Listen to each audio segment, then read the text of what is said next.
आदाब, प्रणाम, सत श्री अकाल, जोहार। मैं हूँ आपका दोस्त अमीर और मैं आज के सामने लेके आया हूँ जो एसएससी की जो एग्ज़ाम होने वाली है। तो आप लोग अभी से तैयारी स्टार्ट कर दें। इसीलिए जो मैं आज से मैं रोज़ाना एक सेट डालूंगा जो कि प्रीवियस ईयर में आई हुई है और उसकी डिटेल डिस्कशन करूंगा, ताकि आपको जो आने वाली एसएससी जीडी की जो एग्ज़ाम होने वाली है उस पर आपको काफ़ी बेनिफिशियल हो। तो आप वीडियो को पूरा अंतिम तक देखें ताकि आपको पूरी डिटेल में सारी कुछ समझ में आए। तो दोस्तों, ये आप देख सकते हैं जैसा यहाँ पे प्रीवियस ईयर एसएससी जीडी की जो क्वेश्चन आई हुई है और इसके बारे में डिस्कशन करूंगा, और कुछ कुछ क्वेश्चन जो जो प्रीवियस ईयर की है।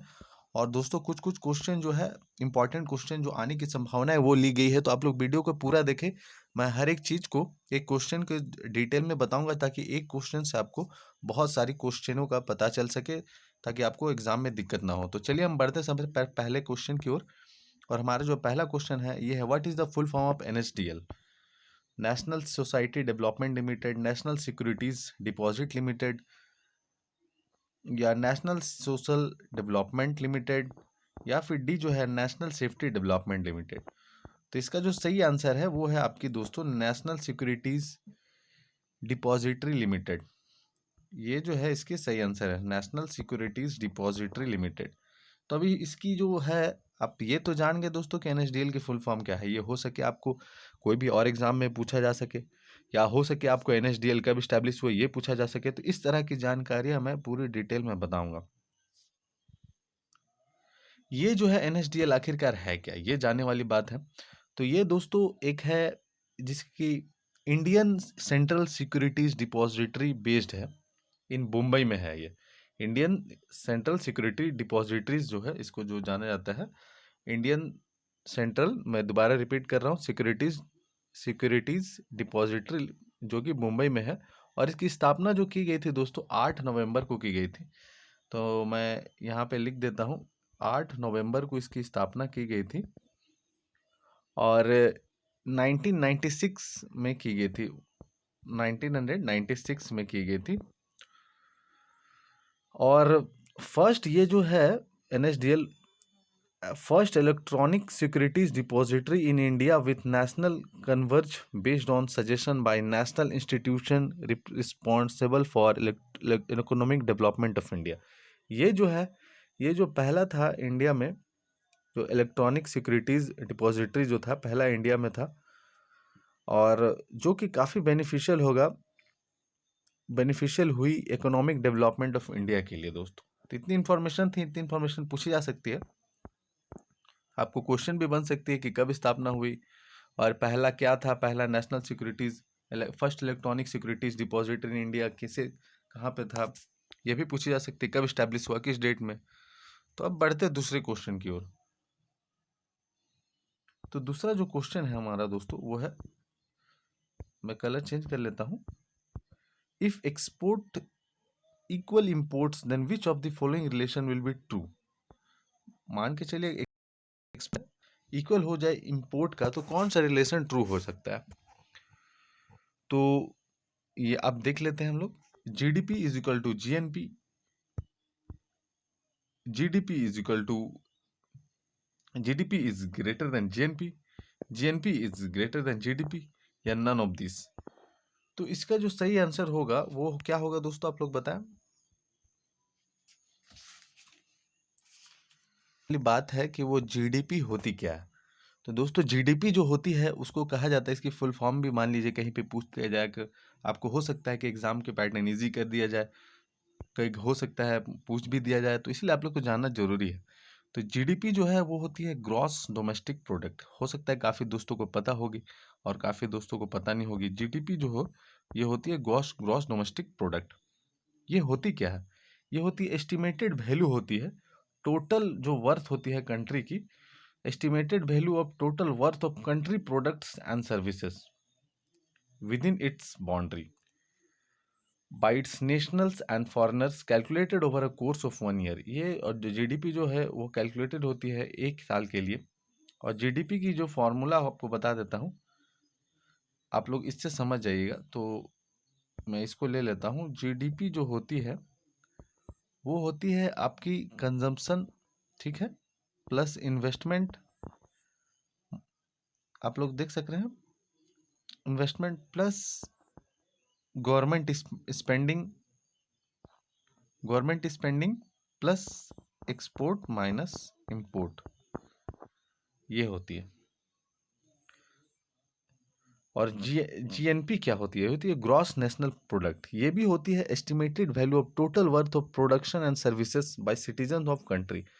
मतलब एस्टिमेटेड वैल्यू होती है टोटल वर्थ का, वर्थ ऑफ प्रोडक्शन, कितना प्रोडक्शन हुआ, of and services by citizen of country, citizen of country के द्वारा, on its land, on foreign land, calculated over, ये भी एक साल के लिए कैलकुलेट होती है। GNP is equal to GDP होती है plus NR, net income from assets abroad. So if national NR equals zero then GDP is equal to GNP.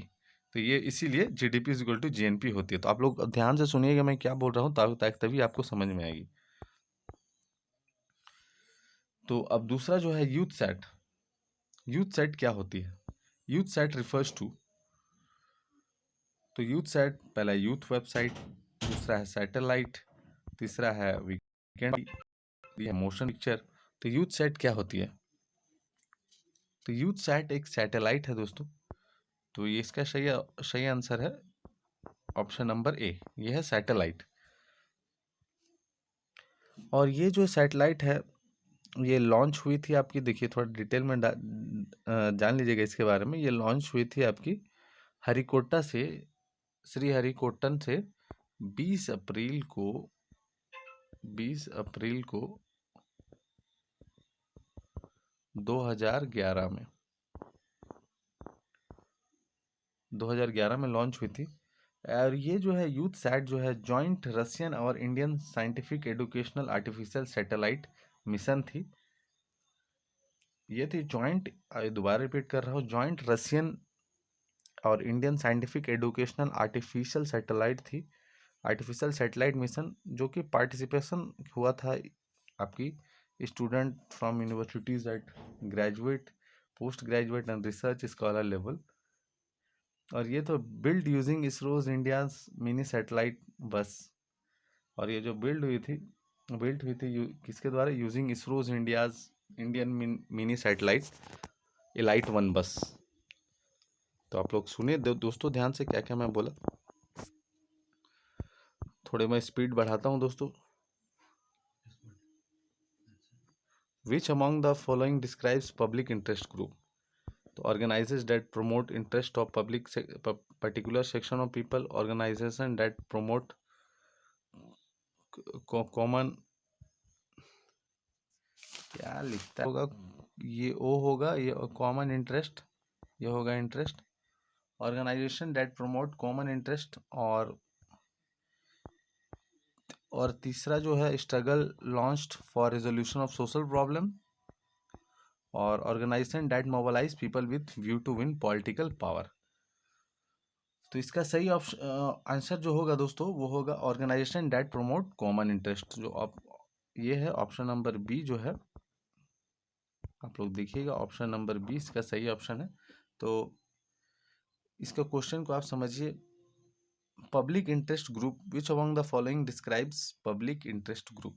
तो कौन सा डिस्क्राइब करता है public interest group? Organisation that promote common interest, ये describe करता है। अब देखिए, who was the chairman of drafting committee of Indian constitution? यहाँ से आप लोगों को पता होगी, लॉर्ड माउंटबेटन। दूसरा ऑप्शन है डॉक्टर राजेंद्र प्रसाद, तीसरी ऑप्शन है doctor B R Ambedkar, D option है डॉक्टर पंडित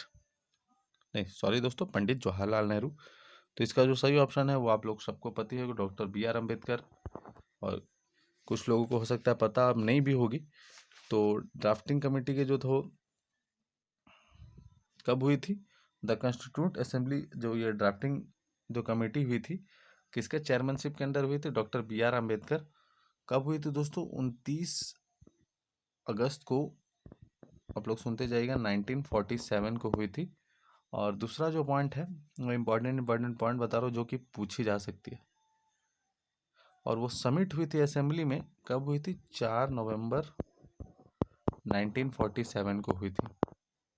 और अडॉप्ट कब, काफ़ी लोग कंफ्यूज होते हैं कि ये जो आपकी चेयरमैनशिप में, ड्राफ्टिंग कमेटी की चेयरमैनशिप में कब बनी थी और कब सौंपी गई थी और कब जो आपको अडॉप्ट हुई थी, इसमें काफ़ी लोग कंफ्यूज होते हैं। तो ये जो अडॉप्ट हुई थी दोस्तों 29 नवंबर को 1949 को।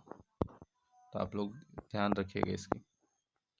और दूसरा जो है हमारा जो क्वेश्चन है, मैं थोड़ी सी स्पीड इंक्रीज करता हूँ। Which of the following fundamental right is given in article 21? Right to property, right to equality, right to speech या राइट टू लाइफ। तो इसका जो सही सही आंसर है वो है आपकी क्या है दोस्तों? Right to life, option number D. Sorry दोस्तों, ऑप्शन नंबर डी इसका सही है। तो आप लोग समझ रहे हैं, और इसके बारे में डिटेल में हम लोग देखते हैं राइट टू लाइफ। आप लोग वीडियो को देखते रहिएगा, तभी आपको दोस्तों समझ में आएगी। तो हमारा जो क्वेश्चन था राइट टू लाइफ, तो इसके बारे में डिटेल में देखते हैं। तो आर्टिकल 21 जो है वो डील करता है दोस्तों right to life and personal liberty को। और दोस्तों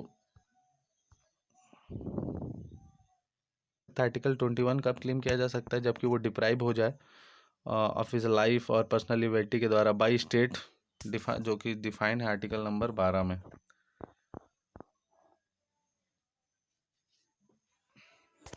ये जो है क्लेम करने की जो है वो प्रक्रिया डिफाइन है आर्टिकल नंबर 12 में दोस्तों। तो सातवां जो क्वेश्चन है, which among the following article state that there should be no discrimination on ground caste, religion, sex और place of birth? Article number 15, article number 21, article number 25, article number 30। तो इसका सही ऑप्शन हो तो आर्टिकल नंबर 15। तो article number 15 जो है state करता है कि नो पर्सन, जो कोई भी आदमी जो डिस्क्रिमिनेट नहीं होगा on the basis of ground, sex, caste, religion, place of birth. हर एक आदमी का एक अपना इक्वल एक्सेस है public places like parks, bathing ghats, wells, कोई भी डिस्क्रिमिनेट नहीं किया जाएगा। तो ये होती है आर्टिकल नंबर 15। अब आठवां जो क्वेश्चन है, which one the following constitutionally empowered to alter scheduled area? Supreme court of India, high court of state, prime minister of India, president of India. तो ये जो है क्वेश्चन को आप समझे होंगे, कौन सा जो है दोस्तों शेड्यूल किया गया है constitutionally to alter schedule area? तो कौन सा शेड्यूल किया गया अल्टर? President of India. आप लोग क्वेश्चन को समझ रहे हैं दोस्तों?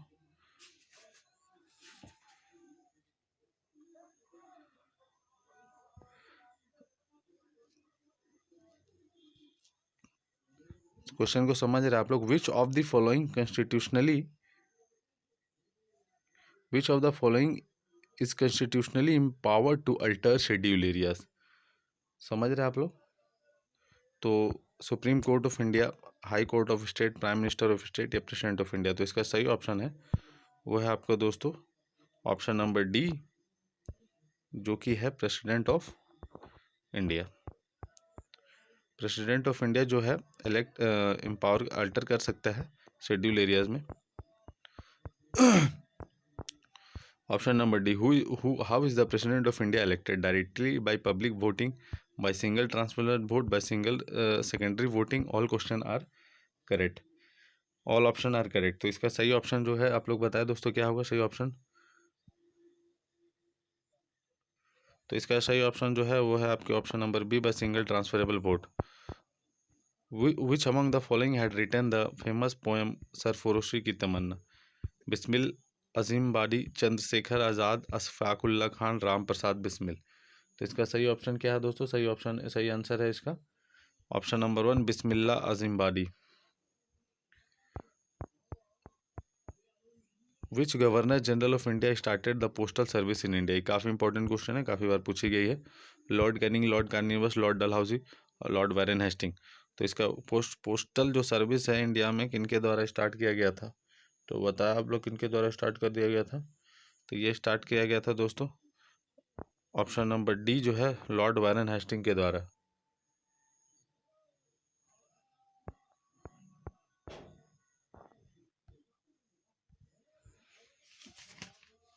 अब क्वेश्चन नंबर 12 जो है, विच of the following is incorrect? कौन सा इनकरेक्ट है? अबुल फजल चीफ एडवाइजर, फैजी जो था पोएट था, ब्रिबल जो था फाइनेंस मिनिस्टर था, तो या ऑल आर करेक्ट? तो आप लोग इसको बताएं कौन सा सही है, मैथ जो है सही है।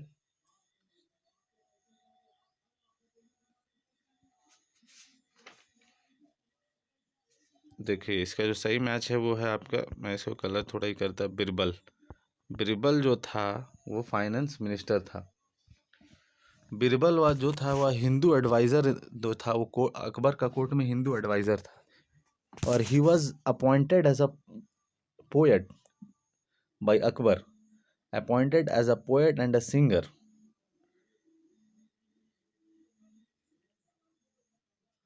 And he was among the 9 jewels, 9 जो हीरे थे उसमें से बिरबल जो था एक था। और ये जो बिरबल जो है ये गलत है दोस्तों, इनकरेक्ट पूछा गया है, इसीलिए बिरबल इनकरेक्ट है। बिरबल जो था वो था आपका, आपको मैं जो बताया वो पोएट था और सिंगर था, तो ये तो था नहीं फाइनेंशियल एडवाइजर। तो चलिए बढ़ते हैं हम लोग नेक्स्ट क्वेश्चन की ओर। तो कलर मैं फ्रेंड चूज कर लेता हूँ। Which among the following country the Kalahari desert is located, ये पूछी जा सकती है दोस्तों, जीडी में काफ़ी ये सब क्वेश्चन बहुत कॉमन है। India, Pakistan, Botswana, Kenya. तो ये जो है कालाहारी डेजर्ट दोस्तों बोट्सवाना में है। ये जो है वो कालाहारी डेजर्ट जो है बहुत सारा पार्ट्स बोट्सवाना का कवर करता है। और आपकी जो Kalahari desert large semi arid sandy savanna है जो कि साउदर्न अफ्रीका में है, वो बहुत सारा कवर करता है एरिया आपकी बोट्सवाना की, नामीबिया की और रीजन ऑफ साउथ अफ्रीका की। तो कालाहारी जो सैंड ड्यून्स है जो कि वो काफ़ी वेस्ट तक, नामीबिया के वेस्ट साइड तक काफ़ी एक्सपैंड कर जाती है। सैंड ड्यून्स आपकी जो हवा बढ़ती है, सैंड ड्यून जिसको कि इंग्लिश में बोला जाता है। River Narmada originate from which place, river Narmada कहाँ से ओरिजिनेट करती है? अमरकंटक, हिमालयाज, ब्राह्मगिरी या बारालाचा पास। तो ये जो है आपकी अमरकंटक से निकलती है, ओरिजिनेट करती है जो, और इसकी जगह का नाम है आपकी नर्मदा कुंड। तो मैं लिख देता हूँ यहाँ पे नर्मदा कुंड, आप लोग नोट करते जाइएगा। नर्मदा कुंड अनूपपुर डिस्ट्रिक्ट जो कि है मध्य प्रदेश में पड़ती है, और ये फ्लो करती है आपके मध्य प्रदेश, गुजरात, ये सब जगह, और गल्फ ऑफ कम्बत में ख़त्म हो जाती है। थर्ड लार्जेस्ट लॉन्गर रिवर है जो कि फ्लो करती है इंडिया में आफ्टर गोदावरी एंड कृष्णा, याद रखिएगा आप लोग। Where is Great Barrier Reef located, India, Pakistan, Australia, South Africa. Great Barrier Reef कहाँ लोकेटेड है दोस्तों? वो लोकेटेड है आपकी ऑस्ट्रेलिया में। और ये डिटेल में बता देता हूँ, queens of coast of Queensland में नॉर्थ ईस्टर्न ऑस्ट्रेलिया में लोकेटेड है। ये जो है world largest coral reef system है, कंपोज्ड जो कि है 2900 इंडिविजुअल रीफ्स और 900 आइलैंड, और के तहत ये मतलब काफ़ी बड़ा हो जाती है। तो इसका सही आंसर आप लोग पता चल गया है, इसको लिख देता हूँ ताकि कंफ्यूज ना हो। सी नंबर ऑप्शन ऑस्ट्रेलिया सही है। 16 जो है Siachen glacier is located near to which of the following valley, तो सियाचिन ग्लेशियर कौन से वैली के नज़दीक में लोकेटेड है? नूरबा हो गया, सोन वैली हो गया, साइलेंट वैली, नीलम वैली। तो इसका सही आंसर जो है वो है दोस्तों नुब्रा वैली, जो कि काराकोरम रेंज में आता है, वो नुब्रा वैली में लोकेटेड है। द ग्लेशियर जो है मेल्टिंग ग्लेशियर जो मेल्ट हो रही है, वो main source of Nubra river है जो कि इंडियन रीजन ऑफ लद्दाख में पड़ता है। और Siachen glacier north of Nubra valley में पड़ता है दोस्तों, आप लोग याद रखिएगा। What is the name of the grassland of southern Africa? Savanna, pampas, velds, prairies. तो क्या बोला जाता है, आप लोग बताइए कमेंट सेक्शन में। Where is urine stored in human body? Kidney, urine bladder, liver और नेफ्रॉन। तो ये जो होती है स्टोर जो होती है यूरिन, होती है यूरिनरी ब्लैडर। यूरिनरी ब्लैडर जो है एक मस्कुलर ऑर्गन है जो कलेक्ट करता है यूरिन, जो किडनी से कनेक्ट करता है बिफोर डिस्पोजल ऑफ यूरिनेशन, ताकि डिस्पोज होने से पहले वो कलेक्ट करता है। और ये बेस पे, पेल्विस के बेस पे लोकेटेड रहता है, आप लोग याद रखिएगा, पेल्विस के बेस पे लोकेट रहता है। यूरिन इंटर्स द ब्लैडर, जो यूरिन जो है ब्लैडर में इंटर करता है, यूरिनरी ब्लैडर किसके द्वारा? यूरेट्रस के द्वारा, एंड एग्जिट्स और निकल जाता है किसके द्वारा? यूरेथ्रा के द्वारा। ये जो आप लोग प्रोसेस याद रखिएगा, पूछी जा सकती है कभी कभी नाम। तो पोटैटो किसका एग्जाम्पल है? Tuber, bulb, corns, rhizome. तो ये जो है एग्जाम्पल है आपकी ट्यूबर्स की। ऑप्शन नंबर ए सही है। तो 20वां हमारा जो लास्ट क्वेश्चन है, विच of the following source is the highest source of protein. इस तरह की क्वेश्चन काफ़ी कंफ्यूज करती है दोस्तों, तो आप लोग ध्यान से देखिएगा। सनफ्लावर, सोयाबीन, ग्राम और व्हीट। तो इसका सही ऑप्शन जो है वो है दोस्तों ऑप्शन नंबर बी आपकी सोयाबीन, जिसमें कि 35% कैलोरी रहती है। 35% जो कैलोरीज में आती है वो प्रोटीन से आती है दोस्तों। while other types of beans and pulses offers 30 और जाके अदर बीन्स और पल्सेस 30% ऑफ देयर कैलोरी रहती है इन प्रोटीन। इसे बोनलेस मीट भी बोला जाता है दोस्तों। तो ये थी आज की क्वेश्चन की संग्रह। तो आप लोगों को कैसा लगा कमेंट सेक्शन पे बताएं, और वीडियो को शेयर ज़रूर करें दोस्तों। चैनल पे नए हैं तो लाइक शेयर सब्सक्राइब ज़रूर कर लें। धन्यवाद।